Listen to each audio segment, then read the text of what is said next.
Ayan guys, welcome back po muli dito po sa ating pong Monting Channel Reaction at Opinion. Ang bibigyan po natin ng opinion at reaction mga kababayan sa oras po na ito ay ito pong pangalawang laban ni Alex Ayala dito po sa Berlin Open 2026. Oo. At dito nga po sa kanya pong pangalawang laban sa tournament na ito, ang kanya pong makakaharap ay itong kanyang dating nakalaban na rin po at pangalawang paghaharap na rin po nila ito na si Elena Rybakina mga kababayan. Doon po sa kanila pong unang paghaharap ni Alex Ayala at itong si Elena Rybakina ay natalo po yung atin pong kababayan. Oo, doon po sa Italy Open. Oo, pero yun po ay sa clay court. Oo.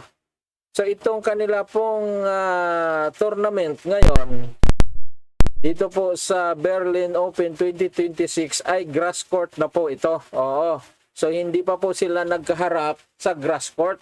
At natin yan masasaksihan kung sino po talaga sa kanila ang magaling. Oo. Kaya ko po yan nasabi dahil itong si Rybakina mga kababayan, 2022 ay nag-champion na po ito sa grass court. Kung si Alex Ayala po ay kaka-champion lamang, last week lang po yon ay nag-champion na una na pala itong nag-champion, itong si Elena Rybakina. Pero 4 years ago pa po yon. So ibig sabihin, doon sa loob ng 4 years, ay hindi na po siya nagkaroon pa ng titulo dito po sa grass court. So masasabi po siguro natin na medyo kinalawang po siya doon po sa loob ng 4 na taon. So kung atin pong i-analyze, oo, medyo nakakalamang dito yung ating pambato na si Alex Ayala kasi kaka-champion niya lang. At isa pa, itong si Rybakina ay 27 years old na po ito. Samantalang ang ating pambato ay 21 years old pa lamang. So, dito po kasi sa grass court ay medyo kailangan mabilis ka rito. Oo. Kasi medyo mabilis yung talbog ng bola rito. Kumpara doon po sa clay court, medyo mabagal yung talbog po doon ng bola. Kaya dito sa grass court ay talagang kailangan ang bilis. Kaya mas lamang yung medyo bata po dito mga kababayan. Oo. So yun na nga guys, ay makikita na po natin ang kanila pong bakbakan. Elena Rybakina versus Alex Ayala. Oo. Kaya yung atin pong ang atin pong thumbnail, The Great Revenge in Berlin. Oo, kasi talagang ito yung kanya pong pinaghahandaan. Oo, alam po natin yan na siya po ay makaganti dito kay Elena Rybakina. At yan po ang atin pong ninanais na matalo po itong si Rybakina ni Alex Ayala. Pero bago po yan, bago po natin mapanood yung laban na yan sa kanila pong pangalawang paghaharap, ay manood po muna tayo mga kababayan ng mga highlights ng kanila pong naging laro. Oo. At panoorin na rin po natin yung kanila pong unang paghaharap ni Alex Ayala doon po sa clay court. Then kukuha po tayo ng isang player na nakalaban po nila parehas. Oo. So hindi na po tayo lalayo mga kababayan. Ang kukunin po natin ay si Tita Donna Bikic. Oo, yun po yung ating kukunin. Oo, na parehas po nilang nakalaban. So ang una-una po nating panoorin dito mga kababayan ay yung laban muna ni Alex Ayala at nitong si Rybakina doon po sa clay court. Then isunod na po natin yung laban ni Rybakina at itong si Donna Bikic. Then panghuli, ang papanoorin po natin ang laban ni Donna Bikic at ni Alex Ayala, mga kababayan. So yun po yung laman ng atin pong video sa oras po na ito, mga kababayan. So ito na po yan.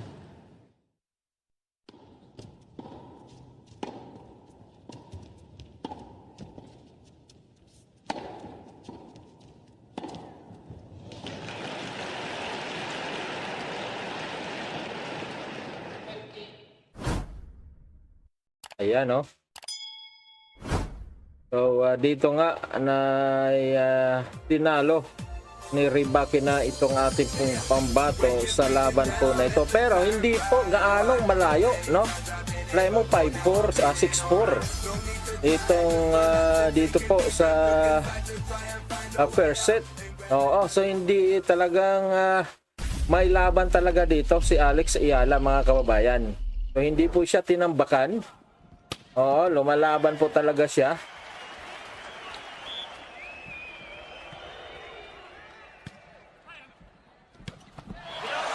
Oh, naipasok niya pa yun. Napakalayo na nun.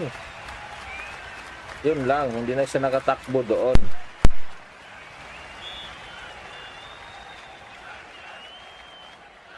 Kumbaga, hindi na dihado ng husto dito si Alex Ayala, mga kababayan. Oo. Talagang may laban siya dito. At pwedeng-pwede talaga na siya po ay manalo dito kay Rybakina, mga kababayan. O, tingnan nyo, 5-3. So, hindi ganong malayo yan.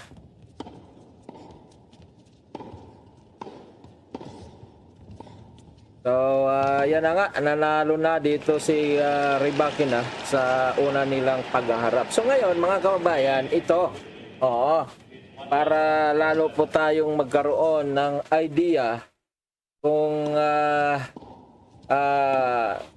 kayang-kaya ba talaga ni Alex Ayala itong si Rybakina sa pangalawa nilang paghaharap. So nakita naman po natin doon po sa kanilang unang paghaharap ay talagang hindi naman gaano natambakan si Alex Ayala. So dito guys ay panoorin po natin yung kanila pong naging laban doon po sa isang player na kung saan ay pareho po nilang nakalaban at hindi na po tayo lalayo pa. Ang kukunin po nating player ay si Ate Donna Bikits, mga kababayan. Oo. So yun po yung atin pong kukunin. Oo. Kasi nga itong si Donna Bikits, mga kababayan, ay tinalo niya si Rybakina, mga kababayan. Pero itong si Donna Bikits sa tatlong laban nila ni Alex Ayala ni minsan ay hindi pa po siya nanalo. At yung pangatlo nga pong pagkatalo niya kay Alex Ayala ay naganap lamang po yan kahapon.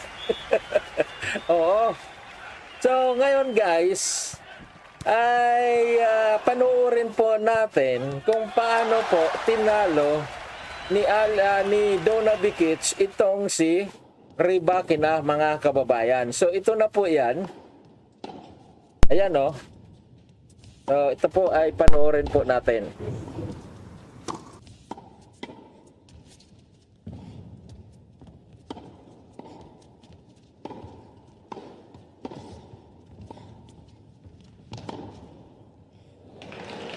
So, grass court din po ito, mga kababayan, ha?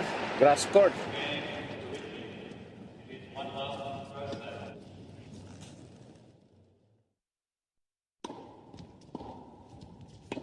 Ito po ay after na mag-champion ni Rybakina, mga kababayan, sa grass court noong 2022. Oo. Kasi ang laban na ito, mga kababayan, ay 2023. So ibig sabihin nag-champion na si Lena Rybakina dito. Kasi 2023 na ito nag-champion siya 2022. Pero sa laban nga na ito guys ay tinalo ni Donna Bikits itong si Rybakina. Ayan. Panoorin po natin kung paano siya tinalo rito ni Donna Bikits. Dito ay lamang pa siya sa first set. Pero mahabol itong si Bikic.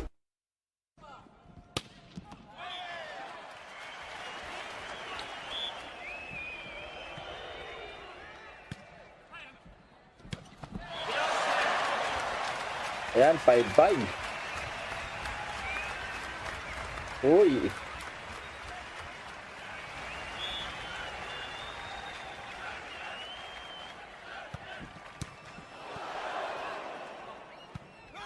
Yung mga kuha na sila rito guys 2023, 3 years ago.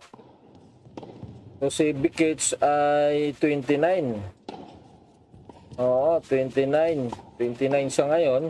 So 26 years old na si Dona Bikic dito. Si Rybakina na 27. So 24 years old dito si Rybakina guys. Ayan na nga tinalo siya ni Dona Bikic dito sa first set mga kababayan.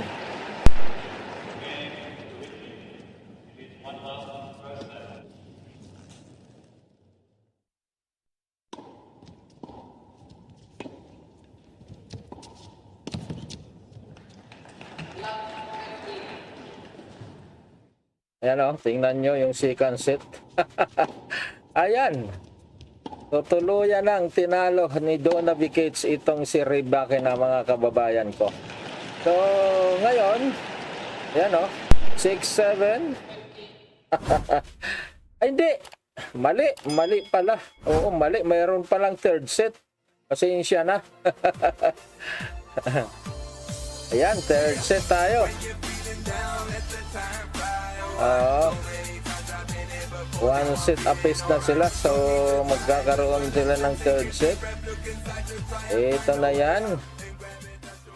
So talagang nagbakbakan sila rito. Ayan nagkandara pa na si Ate Dona Bikic. Talagang matindi pala yung kanilang paglaban dito.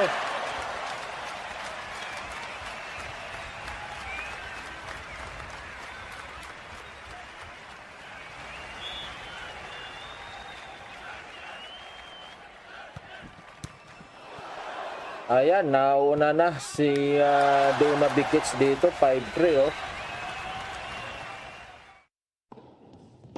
Ayun.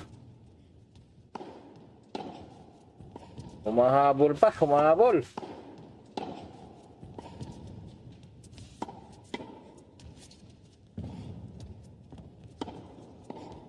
Ayan.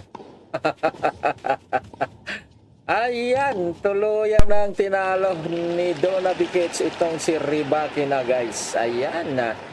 Ayan na. So ngayon, puntahan na natin yung laban naman ni Dona Bikic at ni Alex Eala. Mainit-init pa po ito guys. So kahit sa tatlong laban po nila ni Dona Bikic versus Alex Eala, ni minsan ay hindi pa po ito nanalo. Si Dona Bikic mga kababayan. So ito na po yan. Ayan mainit-init pa po ito.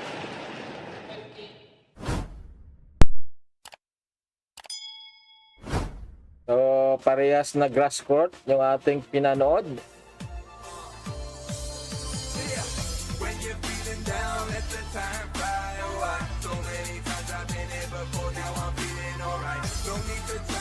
So 29 years old na dito si Ate Dona Bikic.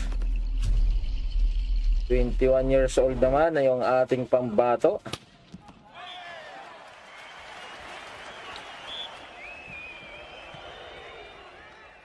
Uy! Nasave niya yung drop shot na yun. Ayun, hindi siya umabot.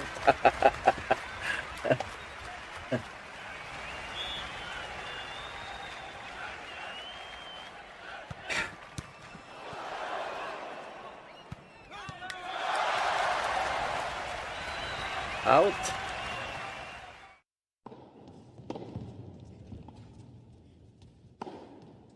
Drop shot ulit. Backhand drop shot.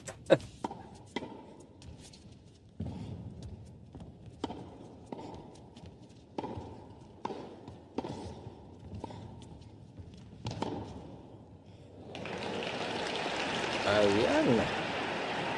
Mablay na naman doon si Donna. Out. Uy. Layo nun kay Alex.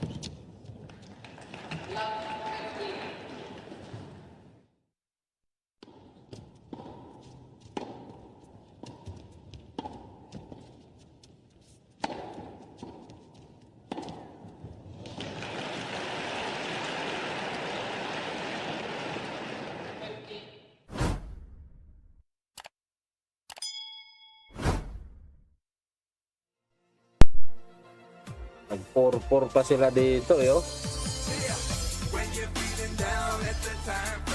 Talagang may ibubuga pa ito si Donna Bikic. Talagang mayroon pa eh, kaka-champion lang eh. Tapos matindi yung kanyang naging kalaban. Si Ima Raducanu sa championship. Tapos magpapatalo lang dito kay Alex Ayala.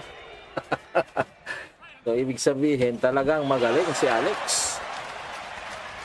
kaysa kay Ima Raducanu. Ayun oh.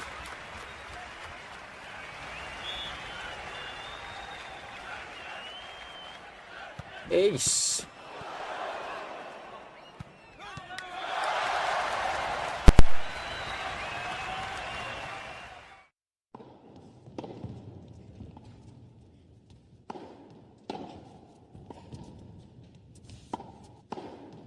Ayan na, nadapa pala doon si Alex. Nadapa na bumagsak, tumihaya. Ayan. Yan lang gusto ko kay Alex sa mga ganyang mga sitwasyon. Ang bilis niya. Ang bilis niya mag-isip.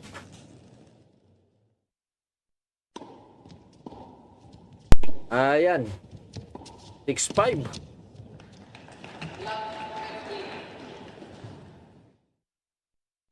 Talagang close fight yung kanilang laban dito, guys. Yan, nag-double fault. Double fault dun si Alex.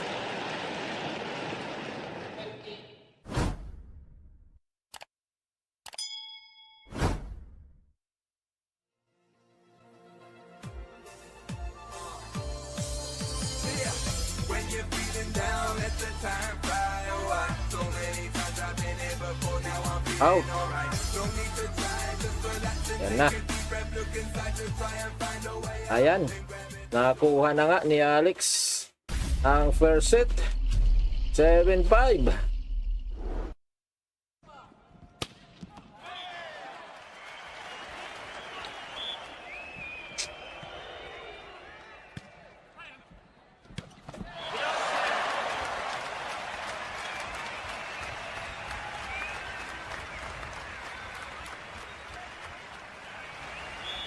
Ayan.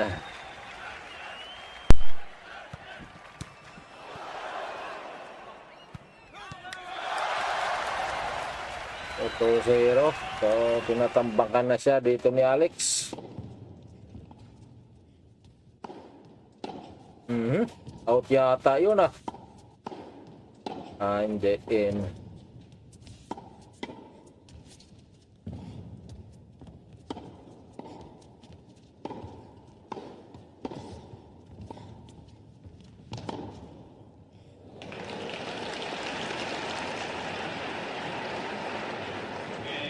Ace.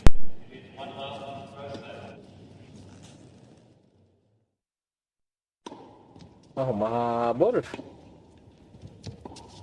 Mahabol si Tita Donna. Yan oh.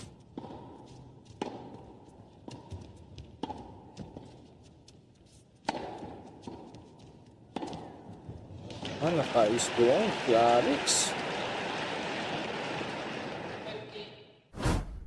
Yari. Uy, naibalik pa.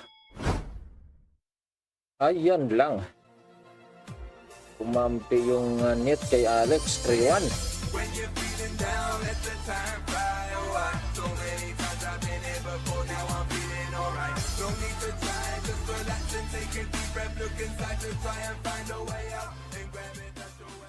Ang napapansin ko dito sa mga laban ni Alex, marami silang long rally.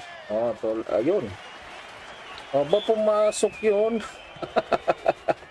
Nadali siya doon.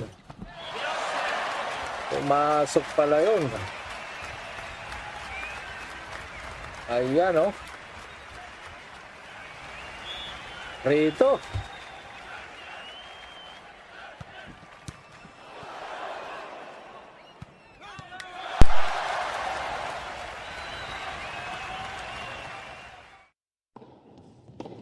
So, yan guys, no? Si Rybakina at si Donna Bikits ay nagkaharap dito sa grass court, pero tinalo ni Donna Bikits itong si Rybakina, mga kababayan. Oo. So, itong si Alex Ayala at si Donna Bikits, ito, naglalaban sila at lumalamang dito si Alex Ayala.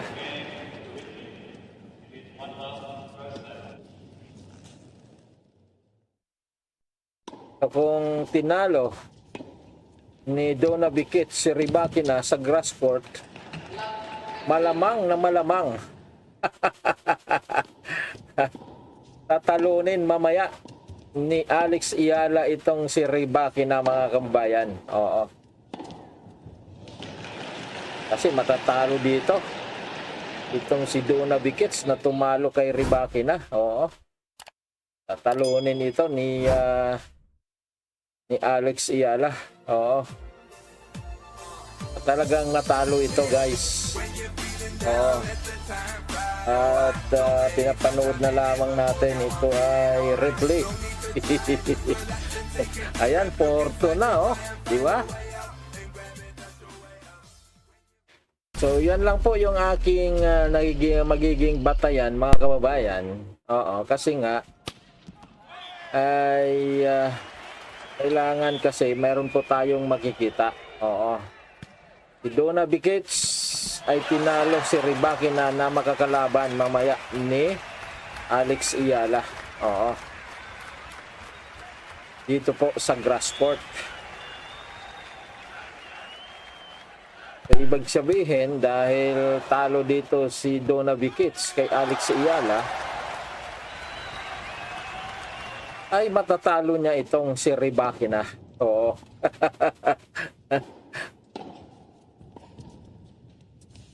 Kasi yung tumalo kay Rybakina ay tinalo ni Alex Ayala. So yan. Oo.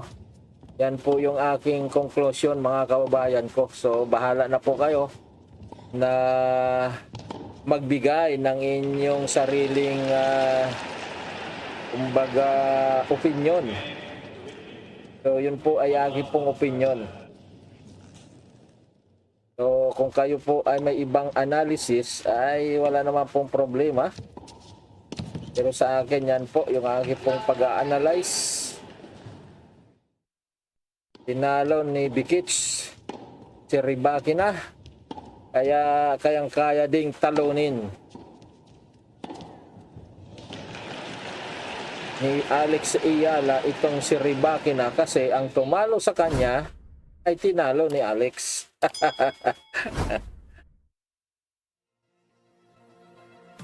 Ayan, oh. Itinol. Ayan, oh, 5-3 na.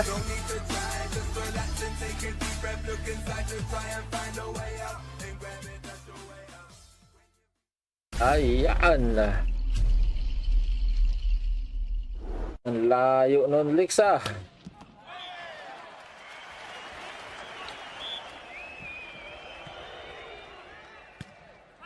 Pero hindi rin lumalayo dito si Donna Bikits, ha. Talagang ang pagiging champion niya talaga ay dala-dala niya pa rin. Pero mas nanaig dito si Alex Ayala. Oo, kasi champion din naman itong atin pong pambato, di ba? Oo. Medyo angat nga lang yung kay Dona Bikits kasi WTE 500 yon. So ang talang yung kay Alex Iyala ay WTE 125 lang. Ba? Ace! Top ace pa doon si Ate Dona.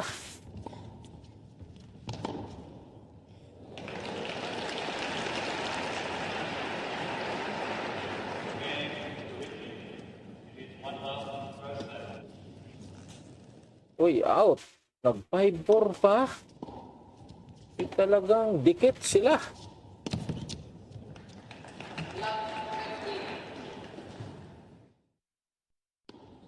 Talagang dumaan din talaga dito si Alex Iyala sa butas ng karayom. Oh, nakita mo yan.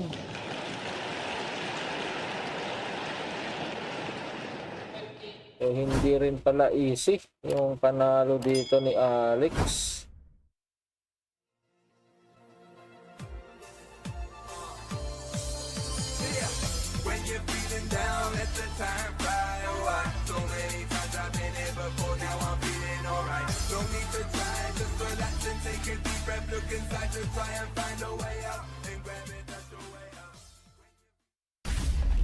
Yan o. Backhand drop shot yun. Yan na. Sayang. Out ata. Ay in. Ayan o. Yari ka. Ginalawang kamay talaga. Ayan. Nagkanda hirap doon si Dona. So dito siya siguro matatalo na. Oo. Naabutan pa siya ni Alex. 40 love yung kanina eh. Pero ito, nabutan siya ni Alex. Oh, 40-30 na. Yan. Mahaba yung kanilang rally. Ayan, nag-out doon. Si Dona ayun, nag-dos. 40 all. Ayan na. Mauuna na dito si Alex. Advantage si Iyala. Ayun. Hindi pa pala. Bikits yung nag-advantage. Ayun. 40 all ulit. Is yun. Ayan, advantage na si Alex. Ayan. Sumablay. Ayan guys. Oo. So yan guys, yung atin pong video no, sa oras po na ito ay nakita naman po natin na talagang napakatindi ng laban mga kababayan. Oo. So yun nga po yung atin pong magiging